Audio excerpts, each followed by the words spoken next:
Hey guys, Kate here. Today I'm going to be doing a different kind of video. I'm going to be reading The Ear, the Eye, and the Arm by Nancy Farmer. This is the first two chapters.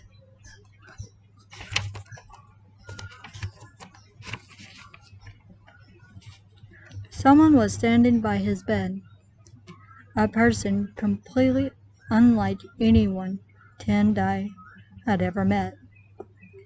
In the pre-dawn light, his features were unclear. He was simply a presence of darker blue than the sky behind him, but there was about him a scent of woody smoke and new leaves and the honey of far-off, unseen flowers. The presence pointed at Tendai and said, "You." The boy woke up at once.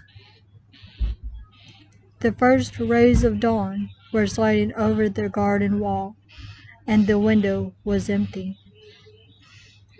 "What a strange dream," Tendai said, thought Tendai. He pulled the sheet over his head as he tried to remember it better. The image faded away, leaving a strange sense that something important was about to happen.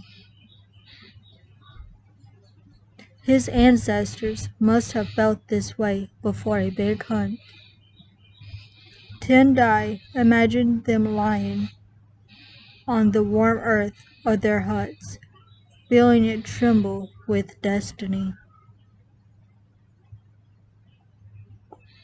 Their shields and spears lay ready by the door. Not like me, he thought. He snuggled into a soft bed in one of the finest mansions in Zimbabwe. Around the house were a large garden and a wall studded with searchlights and alarms. The automatic Doberman growled as it made a last tour of the lawn before retiring to its kennel. Any tremble of destiny would have had to struggle through the concrete foundations of the house. It would have had to work through inlaid wooden floors and thick carpets to creep up the grand staircase to the second floor. Only a whisper could have found its way to his waiting ear. Yet find him it did. He heard the robot gardeners clipping the grass along a walk. Hoopoes called from the jacaranda trees, but a microchip went on with a far better selection of birdsong. It was certainly beautiful, but Tendai felt a pang of regret at not being able to hear the real birds. The Manai, a living creature smuggled in by the mellower, stirred in its cage. "Mangwa Nani," it said. "Have you slept well?" Kuda, Tendai's little brother, sat up and answered, "I have done so if you have done so." The Manai paid no attention to this polite reply. "Mangwa Nani, Mangwa Nani," it shrieked, rattling the door of its cage. Kuda hopped out of bed and released the bird. It fluttered to a table and snapped up a crust of bread from last night's supper. Tendai could hear the crumbs showering over his books. He pulled the covers more tightly around his ears to keep in the light, happy feeling of excitement. A house robot purred as it went from door to door with tea. It entered and placed 2 steaming cups on the table. The manna squawked as it was pushed aside. "Good morning," said the robot. It's September 2nd, 2194. The time is 6:15 a.m. Breakfast is at 7. Be on time if you know what's good for you. Go away, muttered Kuda as he blew on the hot tea.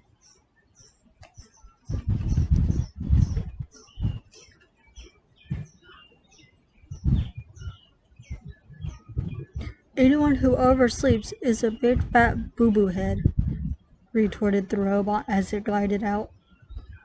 "Rita programmed it to say that," Tendai said as he threw back the covers. "I know." "Well, are you going to ask him?" Kuda swung his short legs off the edge of his chair.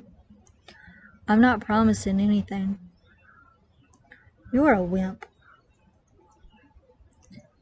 Tendai didn't bother to argue. Kuda didn't know how difficult it was to ask father anything. That duty fell on the eldest brother. Besides, when Kuda got an idea in his head, it took an earthquake to dislodge it. "I had the funniest dream this morning," Tendai began. "The Manai just knocked over your key," Kuda remarked. Tendai grabbed a towel and cleaned up the mess. Then he quickly took a shower and dressed in his scout uniform. Breakfast was at 7, not a minute earlier or later. The 2 brothers stood outside the dining room door, where they were joined by Rita. She was also in the scout uniform. 100 years before, Boy and Girl Scouts had belonged to different organizations, but now they are lumped together. Father approved of them because they taught the virtues most revered by the people of Zimbabwe: loyalty, bravery, courteousness, and reverence for Marari, the supreme god. Kuda had no scout uniform because he was only 4. He did his best with the sand-colored shirt and a pair of shorts. "Breakfast!" chimed the door as it swung open. The children trooped in. They lined up in order with Tendai, age 13, first, and Rita, 11, second. Tendai was secretly embarrassed that he and Rita were the same height. Kuda was last. Mother smiled at them from her chair. She looked cool and elegant in her long white dress. She toyed with a slice of cantaloupe on a blue plate. "All present and accounted for," said Father. Rita stopped slouching. The children stood as tall as they could manage as their father marched from his great chair at the head of the table. He wore a general's uniform with gold braid on his massive shoulders. His chest was covered with medals. Since it was breakfast and he was home and it was a warm day, he left his cap on a hat rack. "Shirt tail out, Kuda. 5 push-ups for you. Rita, pull in your stomach. You are not a watermelon." "Tendai." Father stopped, and Tendai felt sweat prickle on his forehead. He loved his father, but sometimes he wished he wasn't so military. He suspected Father would like to have Mother at the end of the line, tall and perfectly groomed. But even Father could hardly order her to do push-ups if he detected a loose thread. "Tendai, pass this inspection," said Father, as he stalked back to his chair. Tendai relaxed, not letting it show. Passing inspection was as close as father ever got to praise. Perhaps he could ask the question after all.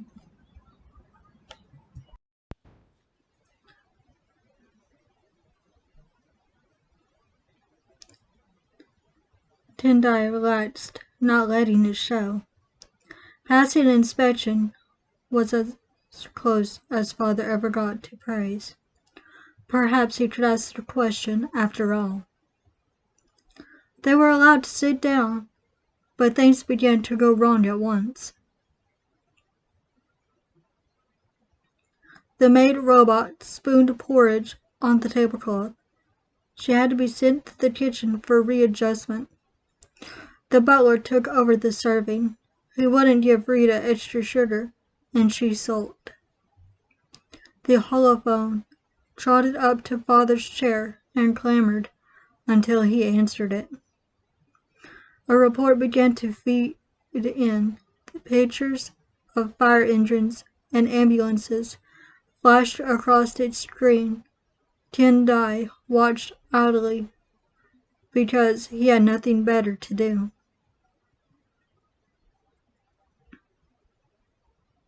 The masks. The only gain remaining after father's war on crime had set off a bomb in a shopping center. Bodies were taken out of the smoking ruins. Statistics rattled across the bottom of the screen. Tendai turned away, and it was all remote, of no interest. "Accursed masks," shouted father at the holophone. "Get me the police chief."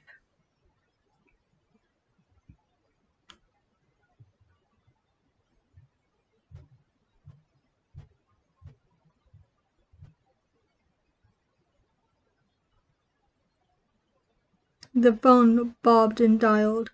Father and the police chief made plans while the omelets on everyone's plates got cold. Of course, no one thought of eating until father was ready. He was an elder and head of the family. "Lizard eggs," muttered Rita, poking at her omelet. "Don't start," Tendai said in a low voice. "Chickens are descended from reptiles. I read it in a book. Be quiet."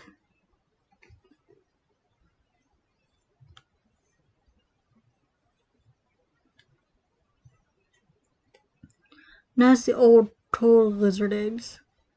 "Is something wrong?" thundered father from the head of the table. "No," said Tendai, Rita, and Kuda all together. "Everything's delicious," added Rita, "especially the eggs." "Is it too much to ask," shouted father, "when I'm trying to protect 10 million citizens from packs of hyenas that want to tear down our civilization? Is it too much to ask for a little peace and quiet at the breakfast table?" He slammed the receiver down. The holophone whimpered and cowered against a wall. Everyone ate in silence. Tendai had a mental picture of father lining up everyone in the city. 10 push-ups for you, 20 for you. He would growl as he inspected a line of 10 million people. Tendai had to clench his jaws to keep from laughing. "What's this?" said father as the butler robot placed a rack of dry toast by his plate. "No butter until your blood pressure goes down. Doctor's orders," the butler said. "I hate dry toast." But father piled it with blackberry jam and ate it anyway. Tendai listened to the birdsong in the garden. He couldn't ask about the scout trip now. They were going to spend another long, boring day locked up in the house. All because father was afraid they would get kidnapped. "It's time for the mellower," said mother in her gentle voice. Everyone looked up, even Father, although he pretended he was only checking the time. The butler robot cleared away the dishes. They sat expectantly, watching the door. "He's late," said Mother. "He's always late," said Father. Tendai felt a disloyal twinge of pleasure. The mellower was the one person Father couldn't organize. The mellower had smudges on his shoes, buttons dropped off his shirt, and were forgotten.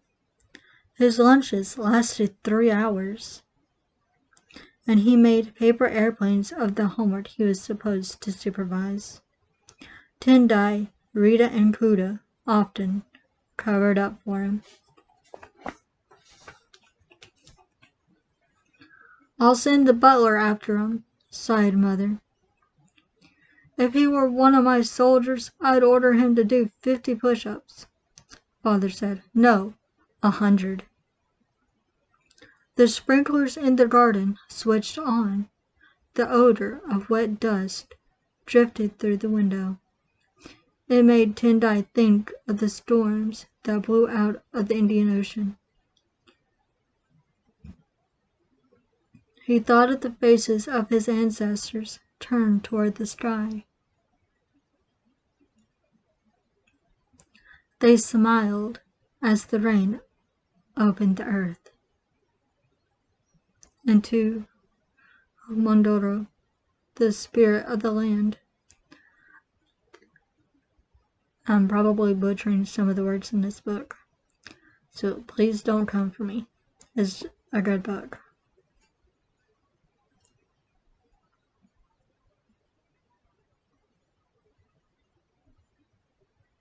"Wake up," whispered Rita, kicking him under the table. Tendai straightened just as Father looked at his end of the table. "It can't be 7:30, came the miller's voice from down the hall. "I'm sure I set the alarm. Oh dear, I'm such a bad boy." He hurried through the door and brushed a mop of blonde hair from his pale forehead. "What wonderful patient people you are," he cried. "I'm so lucky to be here. When I tell the other praise singers I work for the great General Amadeus Matsuda, they're so jealous they could spit."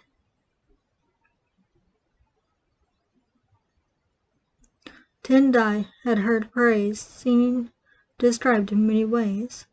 It was an ancient custom meant to call forth the powers of the seen and unseen worlds. It was music. It was poetry. But most of all, it was medicine for the soul. Some mellowers were public and had offices. Many worked for hospitals. But a few were attached to great houses like the Matsukas. They stood at the breakfast table and recounted the glories and strengths of each family member. Today, this place is full of noise and happiness. The guiding spirit of the general stands over us. Like a great tree, let all who are afraid take shelter under his mighty shadow.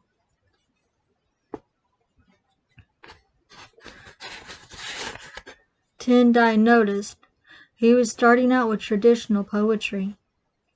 The mower compared Father to a victorious bull in a green field.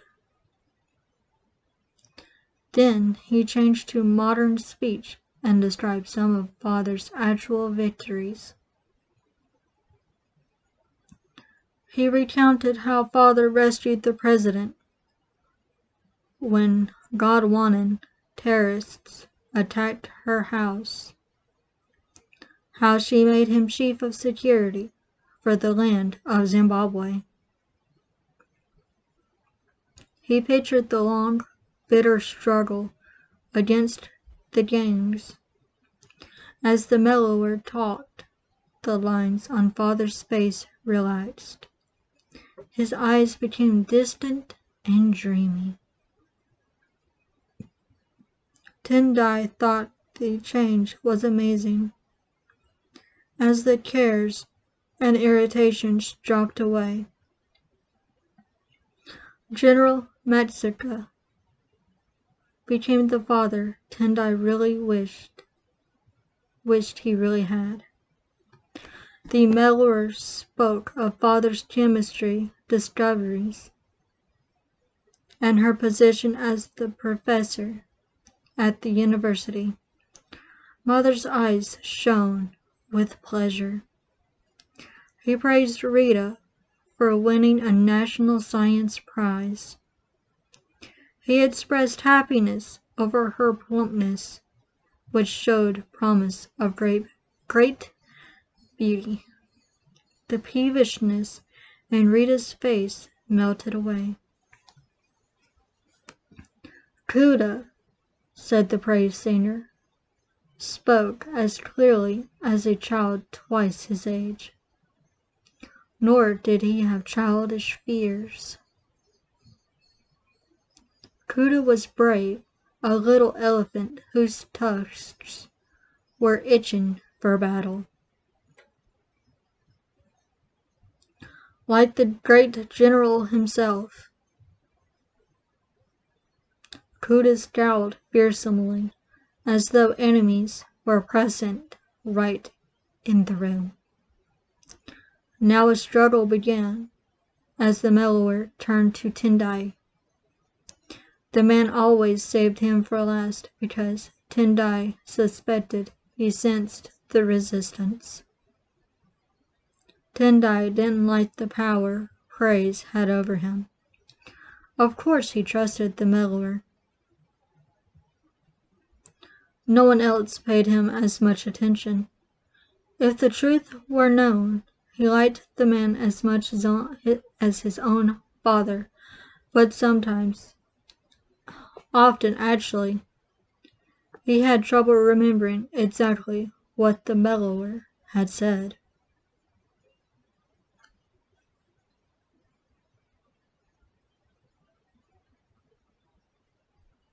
Afterward, there was a period when he felt sleepy and a little foolish, and so he fought to keep from being entranced. Most of the time, he won. Tendai listened coldly to a description of his swimming prizes and the badges he won in the Scouts. He wavered a little when the mellower talked about how he rescued Rita from a boating accident. Then the man reverted to the traditional style of praise singing. He goes forth to explore as his ancestors once followed rivers to new lands as they stood on hills, their spirits bold as lightning. Tendai was lost. Or perhaps it was the lingering effect of the dream he had that morning. He was surrounded by the scent of wood smoke, mixed with distant honeyed flowers. He was following a trail. The pug marks of a line preceded him, like flowers printed in the dust. It waited for him on a rise not far away and shook its glorious mane. "Follow me," it whispered. Tendai woke up. He couldn't tell how long he'd been hypnotized.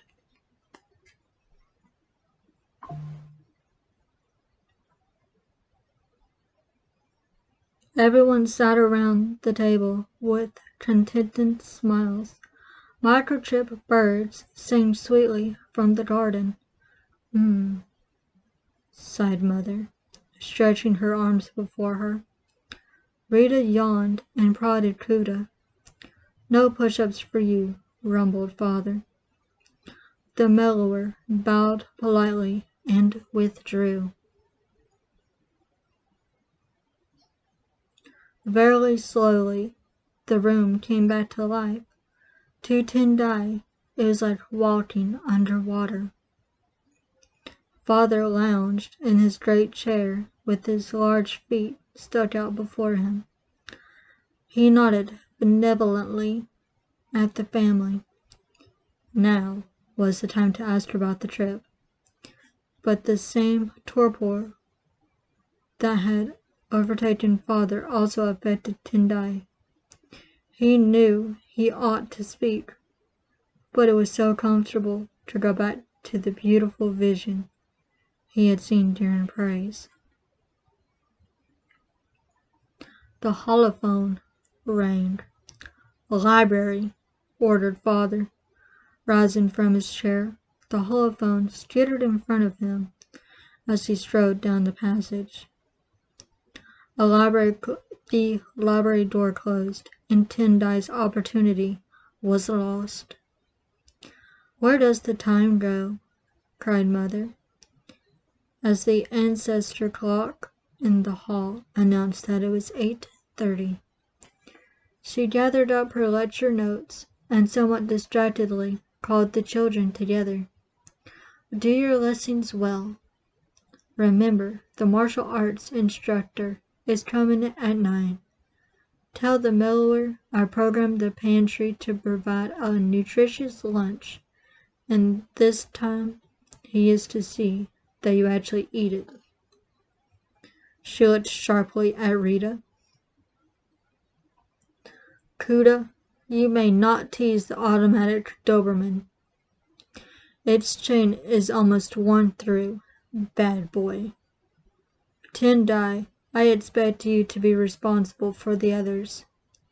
Then, because the stretch limo was already humming at the anti-grav pad, she patted them fondly and ran out the door. Tendai, Rita, and Kuda waved as the limo flew off toward the university.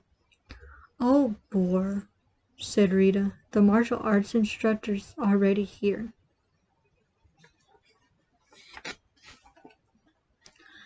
Chapter 2.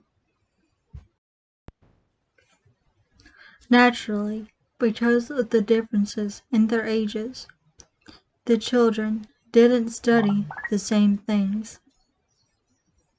But the warm-up at the beginning was for all.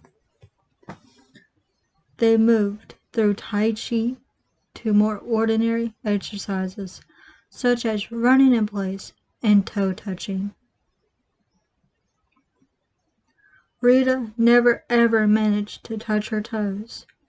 They ended with martial shouting, which Kuda greatly enjoyed. "Very good," said the instructor as the little boy roared. The instructor was small and extremely tough.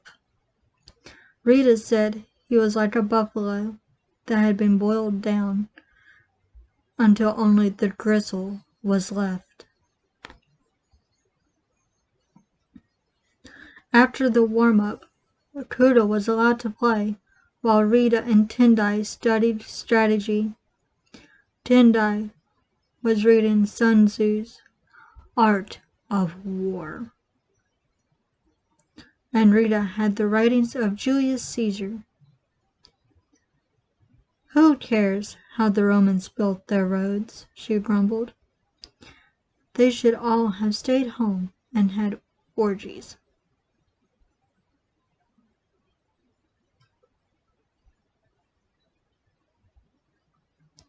"Knowledge is a house that must be built from the ground up," said the instructor. "We know how to make the roof.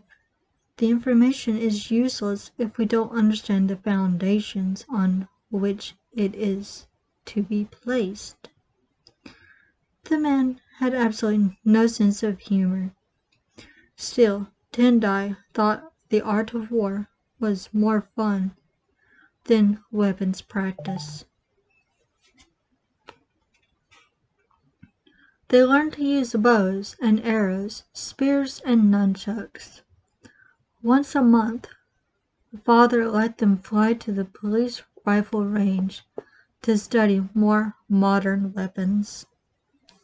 Tendai liked the skill involved, but his imagination was a little too active. As he sent a spear into a bag of sand in their garden, he thought, "What does it feel like to drive a spear into a person?" And he thought of it happening to him. "Stop dawdling," shouted the instructor. "If you let your mind wander, your enemy will be right on top of you."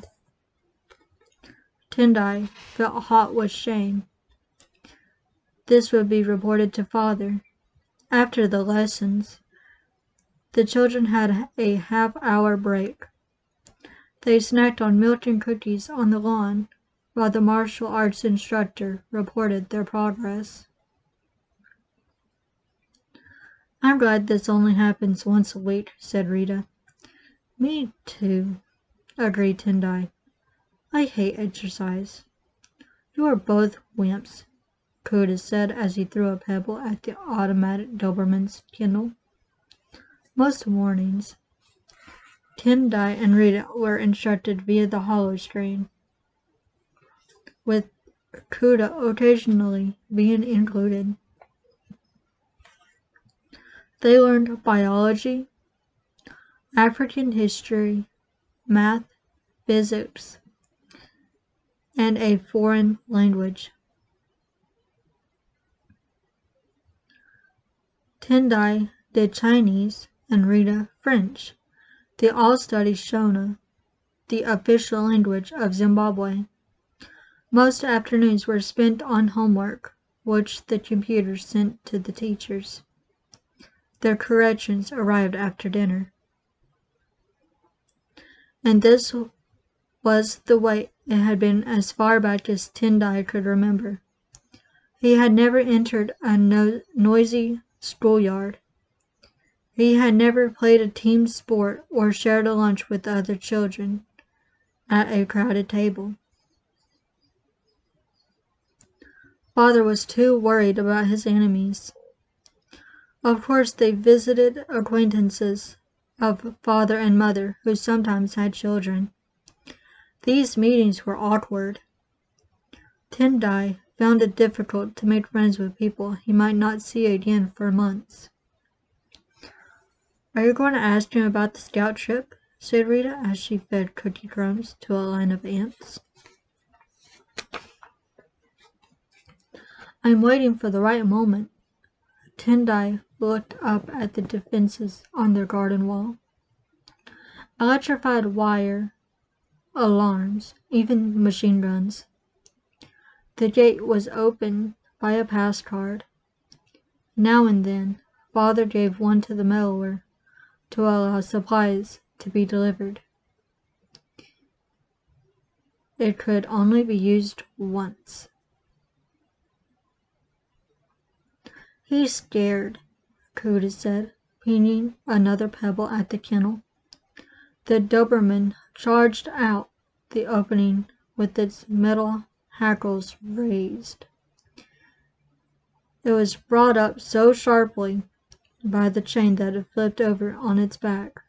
It scrabbled to its feet, barking hysterically. Kuda laughed. "Someday that chain's going to break. Then you'll be sorry," said Rita. "It won't bite. It knows my smell." The Doberman retreated to the kennel, where it growls a few moments before switching off. Even scout meetings were held via hollow screen.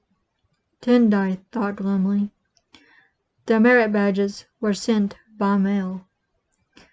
He had earned them all in the garden or at specifically fortified places Father trusted. but Tendai needed an explorer's badge to become an Eagle Scout. Exactly how much exploring could you do in a garden? I'll see what Father's up to, said Tendai, getting to his feet. He'll chicken out, Koda said to Rita. Tendai walked along the hall that led to the library. It was Father's favorite workplace, fitted with hollow screens, so he could stay in contact with the outside world. But it was also beautiful. Shelves reaching to the ceiling were filled with old books that gave a leathery, dusty scent to the air. Persian carpets covered the floor. Lamps were stained with stained glass shades cast a warm glow quite unlike the light in the rest of the house. Tendai was always surprised by this artistic streak in Father. He usually seemed interested only in machines. Few people were allowed in the library. Perhaps Tendai realized now because it was one of the only places Father felt safe. It was at the very center of the house. Now the door was open, which meant the martial arts instructor was still there. Tendai stopped. His mind keeps wandering, the instructor said from inside. I've been working with him for years, and honestly, I don't think he'll change. He seems to go into a trance. A sharp rap on the head ought to cure that, rumbled Father. Believe me, I've tried it. He thinks too much.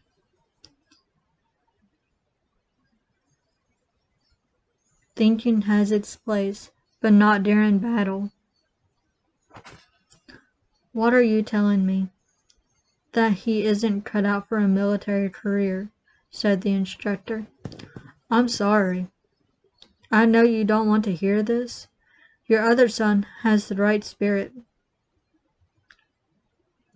He's a real little lion.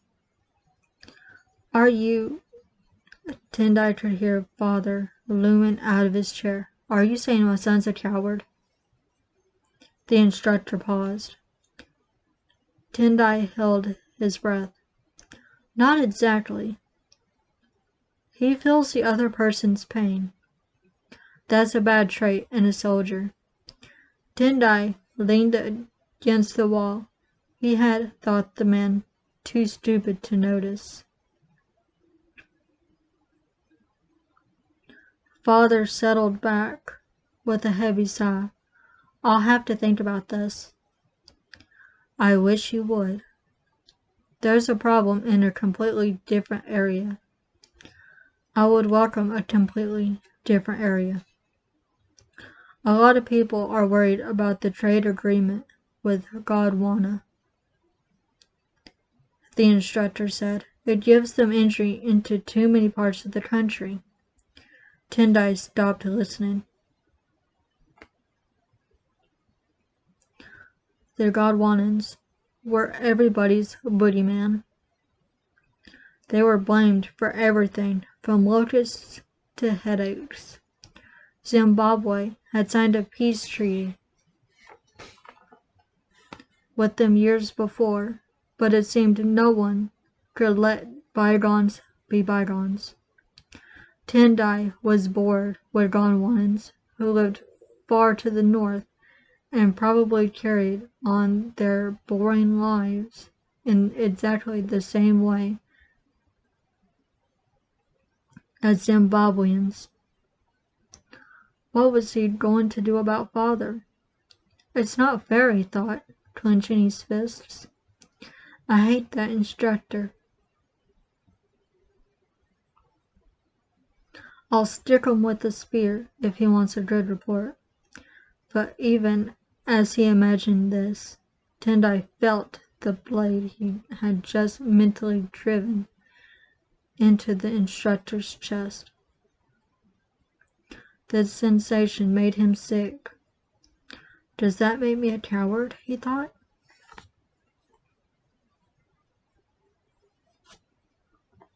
I won't ever accept their God-wanted ideas on sacrifice, came the instructor's voice from the library. We sacrifice animals, Father said, and we aren't vegetarians. It's the way they do it. We kill mercifully. To them, the whole point is pain. They believe their gods are asleep and can only be roused if they send a messenger, a sacrifice. That is, the more pain the messenger has endured, the more brightly it burns with anger when it reaches the spirit world. Their gods are so used to messengers, it takes a lot to get their attention. Strange, said Father. Strange and terrible. The problem is, they've been doing it in Zimbabwe. I'll put a stop to that, growled Father. Here's just one example. In Bulawayo, a God-wanted bought a goat.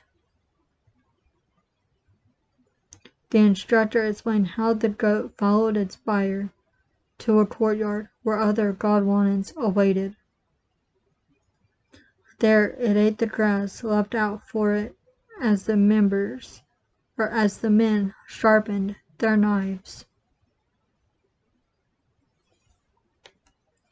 Tendai didn't want to listen, but at the same time he was drawn into the story. It was the image of the trusting goat that impressed him.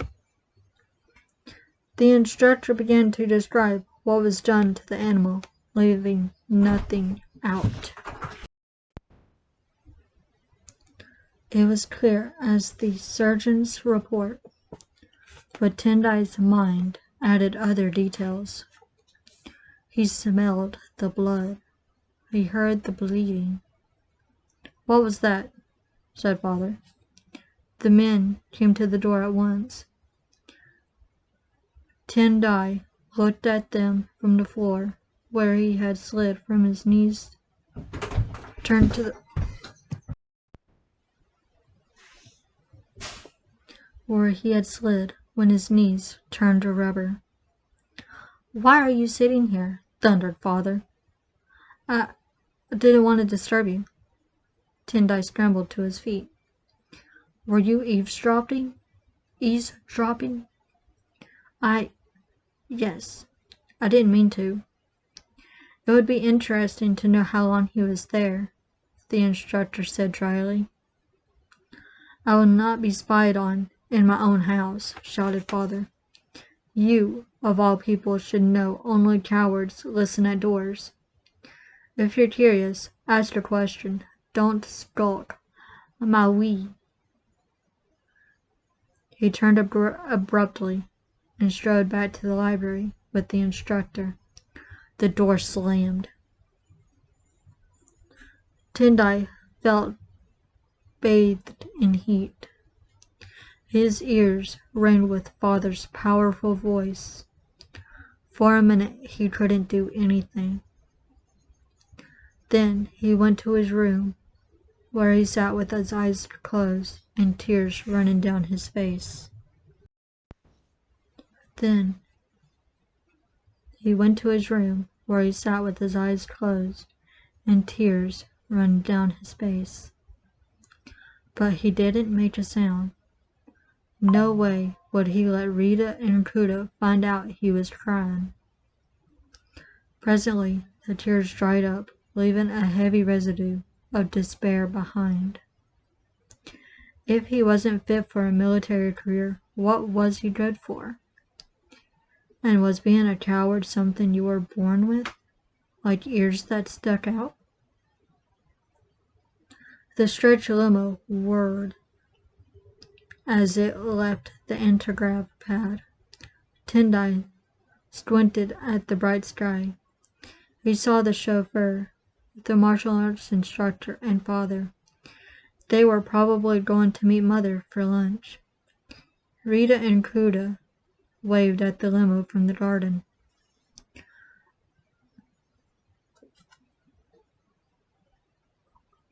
A flutter caught Tendai's attention. The Manai was battering the force screen in an attempt to get out the window. "You're trapped too," said Tendai, gently removing the bird to his table. He gave it the remains of a cookie from his pocket. The bird kept glancing at the window. Tendai examined its wings and saw that the leading pin feathers had grown back.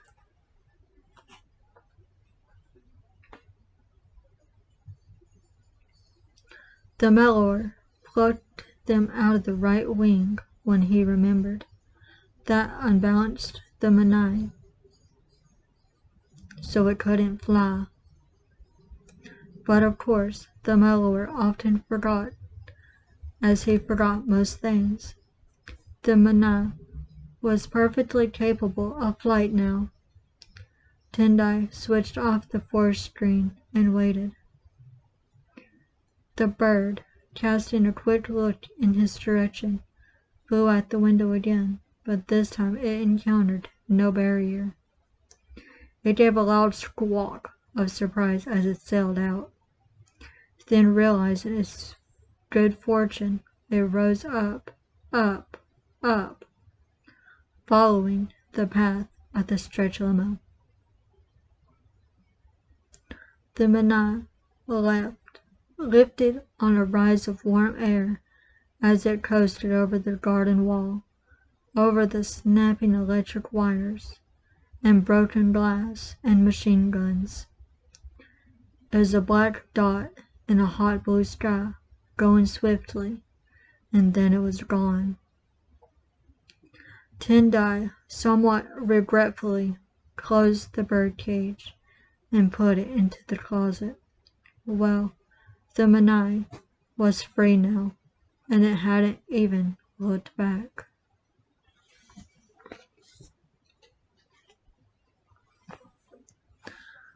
Alright. Watch the next video. It'll be chapters 3 and 4. Hope you guys have a great day. Bye.